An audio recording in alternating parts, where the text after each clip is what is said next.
Hello friends, welcome back to Vijetha's kitchen. ఈ రోజు మనము పెరుగన్నంతో 2 రకాల రెసిపీస్ చూడబోతున్నాము. చిన్నపిల్లలు పెరుగన్నం అంటే సాధారణంగా విముఖత చూపుతారు. మరి అలాంటి వారి కోసం ఎలా చేసి పెరుగన్నం తింటారని ఆలోచిస్తూ ఉంటారు కదా, వారి కోసమే ఈ 2 రకాల పెరుగన్నంలు. ఇలా ప్రోంగ్రేనట్ వేసి పెట్టచ్చు, లేదా దద్దోజనం లాగా కూడా పెట్టచ్చు. ఈ దద్దోజనాన్ని దేవుడికి నైవేద్యంగా కూడా పెట్టచ్చు. ఇంకెందుకు ఆలస్యం, ఇప్పుడు ఈ 2 రకాల పెరుగన్నాన్ని ఎలా ప్రిపేర్ చేసుకోవాలో చూసేద్దాము.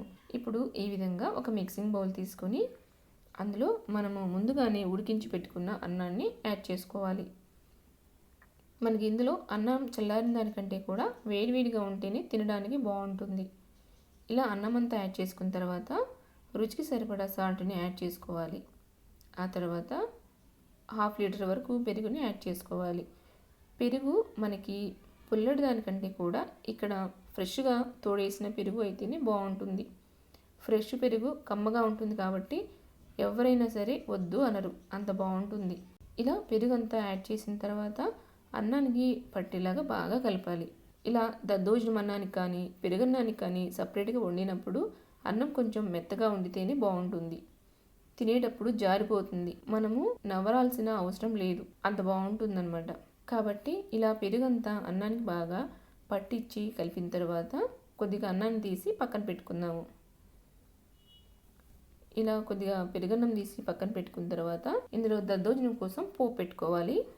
పోపు కోసం ఈ విధంగా ప్యాన్ తీసుకొని అందులో 2 స్పూన్లు ఆయిల్ యాడ్ చేయాలి.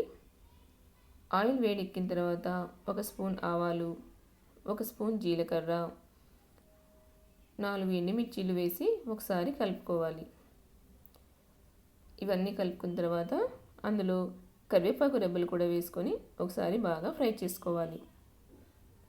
ఇవన్నీ బాగా వేగిన తర్వాత మనము ఈ పోపుని ఇప్పుడు ముందుగానే మిక్స్ చేసి పెట్టుకున్న పెరుగన్నంలో కలపడమే.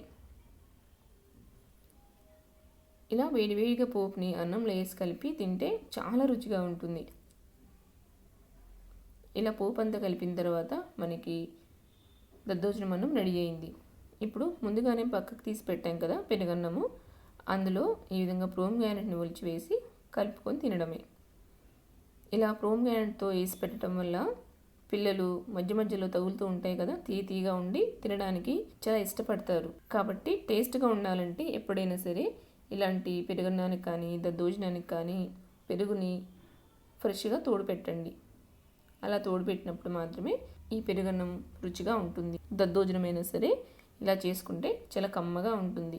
మనం పెరుగన్నంతోనే కడుపు నింపేయచ్చు, అంత బాగుంటుంది. మరి చూసారు కదా, మీరు కూడా ఖచ్చితంగా ఈ రెండింటిని ట్రై చేసి మీ ఫీడ్బ్యాక్ని నాకు కామెంట్ బాక్స్లో చెప్పండి. ఇలాంటి సరికొత్త వీడియోస్ కోసం, సింపుల్గా చేసుకునే రెసిపీస్ కోసం మన ఛానల్ని సబ్స్క్రైబ్ చేయండి. మీకు ఈ వీడియో నచ్చినట్లయితే లైక్ చేసి షేర్ చేయండి. మరిన్ని వీడియోస్ కోసం మన ఛానల్ని సబ్స్క్రైబ్ చేయండి. Thanks for watching.